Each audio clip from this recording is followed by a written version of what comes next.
মেহেদি ছাড়া কি ঈদ জমে? ঈদের আনন্দ পূর্ণ করতে চাই রাঙা হাত।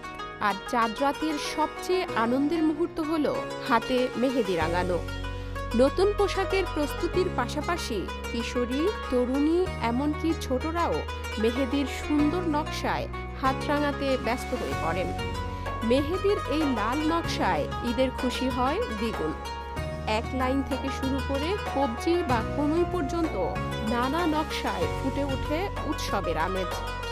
যদিও আগে বাড়িতে বাড়িতে মেহেদি পাতা বেটে হাতে লাগানোর চল ছিল, কিন্তু এখন সেই জায়গা নিয়েছে মেহেদির কোণ।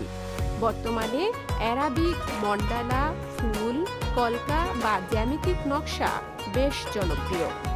অনেকেই আবার একটি আঙুল থেকে কবজি পর্যন্ত ঘুরে যাওয়া ডিজাইন পছন্দ করেন।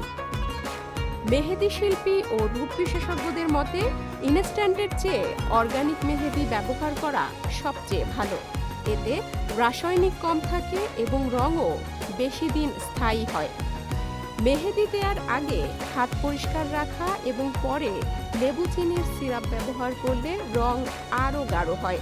চাঁদ রাতে এই মেহেদির সাজের ঐতিহ্য ঈদের আনন্দকে আরও রঙিন করে তোলে।